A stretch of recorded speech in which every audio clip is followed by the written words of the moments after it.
تک کہ رمضان میں مردوں کو بھی بڑا پچھتاوا ہوتا ہے اور بہت افسوس مردے کرتے ہیں وہ لوگ، جب مردوں کے اوپر سے چونکہ رمضان میں عذاب کو تو مرتفع کر دیا جاتا ہے، عذاب ان سے اٹھا لیا جاتا ہے، تو ان کو باخبر کیا جاتا ہے نا کہ یہ جو تم پر سے عذاب کو اٹھایا گیا ہے، یہ عذاب کو ہلکا کر دیا گیا، عذاب کو جو تم پر سے مرتفع کیا گیا ہے، ہٹا دیا گیا ہے، یہ رمضان کے مہینے کی برکت کی وجہ سے ہے۔ تو وہ بہت پھر اچھا محسوس کرتے ہیں نا، کیونکہ وہ اتنے خطرناک عذاب میں ملوث تھے اور پھر عذاب ان کے اوپر سے ختم کر دیا گیا، تو وہ کتنا خوش ہوگا۔ بھائی اگر کوئی انسان دنیا کی جیل میں ہے اور جیل سے نکل کے آئے 10 سال کے بعد تو کتنا اچھا محسوس کرے گا کہ بھائی کتنی اس کو خوشی حاصل ہوگی۔ وہ تو فرشتوں کی کسٹڈی میں ہوتا ہے، وہاں سے تو ایک سیکنڈ بھی اس کو سکون نہیں ملتا ہے۔ آقا علیہ الصلوۃ والسلام نے ارشاد فرمایا کہ وہاں کی سزائیں جو قبر کی ہیں ایسی ہیں کہ اگر کوئی بندہ جو دنیا میں انسان تھا اس نے فجر کی نماز چھوڑی، پھر ظہر کی نماز بھی چھوڑ دی، تو اس کو حکم دیا جاتا ہے، اعلان کیا جاتا ہے، فرشتوں سے کہا جاتا ہے کہ اس کو ظہر تک مارا جائے، اور اس سے کہا جاتا ہے کہ تو نے فجر نہیں پڑھی تھی اس لیے مجھے حکم ملا ہے کہ فجر سے ظہر تک تجھے ماروں، پھر عصر تک ماروں کیونکہ تو نے عصر نہیں پڑھی تو ظہر اور عصر کے درمیان اس کو مارا جائے، پھر مغرب تک مارا جائے کیونکہ مغرب نہیں پڑھی، پھر مغرب سے عشاء تک مارا جائے، پھر رات عشاء سے فجر تک مارا جائے، کیونکہ اس نے نماز کو نہیں پڑھا تھا۔ تو اس کے اوپر فرشتے اس کو یہ ریلائز کراتے ہیں، اس کو یہ بتاتے ہیں کہ دیکھو تم نے یہ گناہ کیا تھا، اس وجہ سے تم کو یہ سزا مل رہی ہے۔ یہاں تک کہ جب قبر میں نیک بندے کو رکھا جاتا ہے نا تو اس کو جہنم کا ایک تھوڑی سی جھلک دکھائی جاتی ہے، یا اس سے کہا جاتا ہے کہ دیکھو بہت اچھا ہوا جو تم اللہ اس کے رسول صلی اللہ علیہ وسلم کو راضی کر کے آئے ہو، مبارک ہو، خوشخبری ہے تمہارے لیے، اگر تم یہ اچھے کام نہ کر کے آتے تو یہ جہنم میں تم جاتے۔ ان کو جہنم تھوڑی سی ایک جھلک دکھائی جاتی ہے، اور جو گناہگار بندہ قبر میں جب رکھا جاتا ہے تو اس کو جنت کی ایک جھلک دکھائی جاتی ہے کہ تو بڑا افسوس ہے تجھ پر کہ تم دنیا میں اللہ اس کے رسول صلی اللہ علیہ وسلم کو ناراض کر کے آئے۔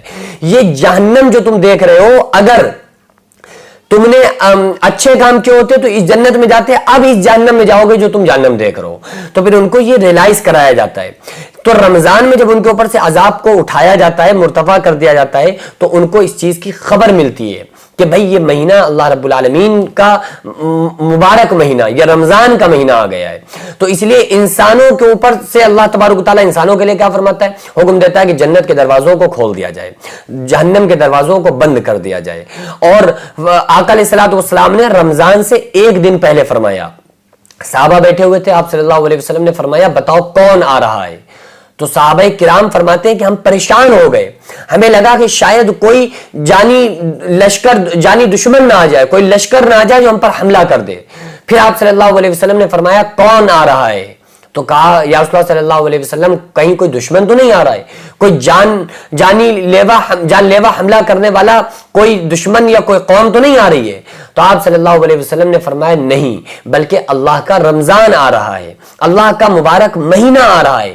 تو آپ صلی اللہ تعالی علیہ وسلم اس طرح سے صحابہ کرام کو رمضان آنے کی خبر دیا کرتے تھے، اور رمضان آنے پر صحابہ کرام کو متوجہ کیا کرتے تھے۔ تو اس لیے اگر ہم نے دنیا میں اس کی قدر نہ کی تو قبر میں صرف پچھتاوا ہے۔ وہ مردے بھی یہی سوچتے ہمیشہ، پھر ان کو اسی چیز کا پچھتاوا رہتا ہے۔ آپ صلی اللہ علیہ وسلم نے ارشاد فرمایا قیامت کے دن اس انسان کو تک پچھتاوا ہوگا جو ساری زندگی نیک کام کرتا رہا۔ یہاں تک کہ ایک حدیث ہے، آپ صلی اللہ تعالی علیہ وسلم نے ارشاد فرمایا کہ اگر کوئی بچہ پیدا ہو، سجدے کی حالت میں پیدا ہو اور مرتے وقت تک سجدے میں پڑا رہے، لیکن قیامت کے دن وہ بھی یہ کہے گا کہ اے کاش ہماری عمر تھوڑی زیادہ ہوتی تاکہ ہمارا سجدہ اور لمبا ہو سکتا، اور لمبا ہو جاتا۔ آپ صلی اللہ علیہ وسلم نے ارشاد فرمایا کہ قیامت کے دن اچھے لوگ بھی پچھتائیں گے، برے لوگ بھی پچھتائیں گے۔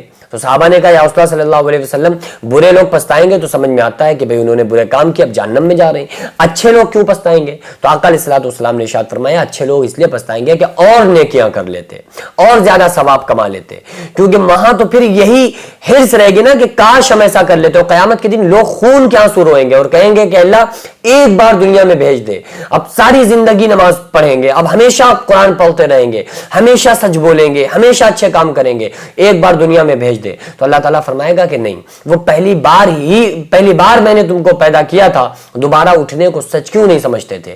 تو انسان کو اب آخرت سمجھ میں نہیں آ رہی ہے، قبر سمجھ میں نہیں آ رہی ہے۔ کیوں؟ بچہ ماں کے پیٹ میں ہو، اس سے کہا جائے بیٹا تم دنیا میں آؤ گے، دیکھنا اتنا بڑا زمین آسمان چاند سورج ستارے، مان لے گا؟ نہیں مانے گا. وہ کہے گا کیسی باتیں کر رہے ہو, یہی دنیا ہے, کیونکہ اس نے دیکھا ہی 3 جھیلیوں کا اندھیرا ہے, اس نے دیکھا ماں کا پیٹ ہے. اب وہ واقعی دنیا میں آیا, اس نے دیکھا ارے اتنا بڑا زمین آسمان چاند سورج. اب اس سے کہا جا رہا بیٹا یہ کچھ نہیں ہے, اصل زندگی جو ہے وہ آخرت کی زندگی ہے. للذین اتقوا عند ربهم جنات تجری من تحتها الانہار خالدین فیہا وازواج مطہرۃ ورضوان من اللہ, کہ ان پرہیزگاروں کے لیے اس کے رب کے یہاں ایسی جنتیں, ایسے باغات ہیں جن کے نیچے ہمیشہ رہیں گے, اور جس کے نیچے نہریں جاری ہیں وہ اس میں ہمیشہ رہیں گے. پاک ستھری بیویاں ہیں, اللہ کی رضامندی ہے, اللہ تعالیٰ اپنے بندوں کو خوب دیکھ رہا ہے. تو اب اس کو آخرت سمجھ میں نہیں آ رہی ہے. جیسے ماں کے پیٹ میں دنیا سمجھ میں نہیں آ رہی تھی, ایسے ہی اب دنیا میں اس کو آخرت سمجھ میں نہیں آ رہی ہے کہ اللہ تعالیٰ ایک ایمان والے کو اس دنیا سے 10 گنی بڑی جنت عطا فرمائے گا. تو یہ باتیں ہمیں یقین ہے, کیونکہ ہمارے نبی صلی اللہ علیہ وسلم نے ہم کو بتایا ہے. تو بہرحال یہ ہے کہ ہم ایسے کام نہ کریں جو قبر میں جانے کے بعد ہم کو پچھتاوا رہے. ایسے کام نہ کریں جو پھر ہم قبر میں پچھتاتے رہیں کہ بھائی ہم اچھے کام کر لیتے تو ٹھیک تھا. ابھی موقع ہے, ابھی وقت ہے, اپنے آپ کو سنبھالو, اپنے آپ کو پہچانو اور دوڑو اللہ تبارک و تعالیٰ کی طرف. اللہ تعالیٰ یہی تو کہہ رہا ہے وسارعوا الی مغفرۃ من ربکم وجنۃ عرضها السماوات والارض. اے لوگوں دوڑو, دوڑ لگاؤ, جیسے کاروبار کی دوڑ لگاتے ہو, بزنس کی دوڑ لگاتے ہو, بڑا بننے کی چاہت میں دوڑ لگاتے ہو. اللہ فرما رہا ہے دوڑو اپنے رب کی مغفرت کی طرف اور ایسی جنت کی طرف جس کی چوڑائی اور لمبائی آسمان و زمین کے برابر ہے. اللہ تعالیٰ کیسا گلہ کر رہا ہے, یا ایھا الانسان, اے انسانوں. یہاں صرف نیک لوگوں کو نہیں مخاطب کیا, اچھے لوگوں سے نہیں کہا, مومن بندوں سے نہیں کہا, بلکہ کہا یا ایھا الانسان, اے لوگوں, اے سارے انسانوں, گناہگاروں, نیکوں, سب سنو. ما غرک بربک الکریم, تمہیں اپنے رب کریم کے بارے میں کس نے دھوکے میں ڈال دیا؟ تم اپنے رب کریم کے سے دور ہوتے چلے گئے, کس چیز نے تمہیں دھوکے میں ڈالا؟ اس لیے وقت ہے ابھی ہم سمجھ جائیں, ورنہ قبر میں اور آخرت میں سوائے پچھتاوے کی دوسری چیز نہیں رہے گی. اللہ رب العالمین کے بارگاہ میں دعا ہے اللہ تعالیٰ ہم تمام لوگوں کو اس دنیا میں نیک عمل کرنے کی توفیق عطا فرمائے, اور ہماری قبر میں ہمارے ایمان کی وجہ سے قبر کو ہماری روشن فرمائے, اور اللہ تعالیٰ جہنم کی آخرت کی سزاؤں سے اور جہنم کی سزاؤں سے اللہ تبارک و تعالیٰ ہم تمام لوگوں کی حفاظت فرمائے. وما علینا الا البلاغ. السلام علیکم ورحمۃ اللہ.